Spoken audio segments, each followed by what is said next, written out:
ಅತ್ಯಾಚಾರ, ಅಪಹರಣ, ಶೋಷಣೆಯಂಥ ಸಾಮಾಜಿಕ ಅನಿಷ್ಟಗಳನ್ನು ಎದುರಿಸುತ್ತಿದ್ದು ಇಂಥ ಸಮಸ್ಯೆಗಳ ನಿವಾರಣೆಗೆ ಯುವಜನರು ಒತ್ತಾಸೆಯಾಗಿ ನಿಲ್ಲಬೇಕು ಎಂದು ಕೂಡ ವಿನಂತಿಸುತ್ತೇನೆ.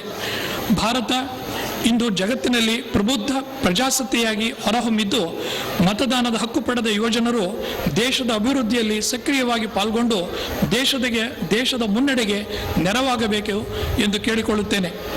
ಈ ಸಂದರ್ಭದಲ್ಲಿ ಕಳೆದ 3.5 ವರ್ಷಗಳಿಂದ ಜಿಲ್ಲೆಯ ಅಭಿವೃದ್ಧಿಯ ಸಮಯದಲ್ಲಿ ಜಿಲ್ಲಾಧಿಕಾರಿಯಾಗಿ ಸೇವೆ ಸಲ್ಲಿಸಲು ನನಗೆ ಪ್ರತ್ಯಕ್ಷವಾಗಿ ಮತ್ತು ಪರೋಕ್ಷವಾಗಿ ಸಹಕಾರ ನೀಡಿದ ಪ್ರತಿಯೊಬ್ಬರಿಗೂ ನನ್ನ ಹೃತ್ಪೂರ್ವಕ ಕೃತಜ್ಞತೆಗಳು ಮತ್ತು ವಂದನೆಗಳನ್ನು ಸಲ್ಲಿಸುತ್ತಾ ನನ್ನ ಗಣರಾಜ್ಯೋತ್ಸವ ಸಂದೇಶಕ್ಕೆ ಮುಕ್ತಾಯ ಹೇಳುತ್ತೇನೆ. ಜೈ ಹಿಂದ್, ಜೈ ಕರ್ನಾಟಕ.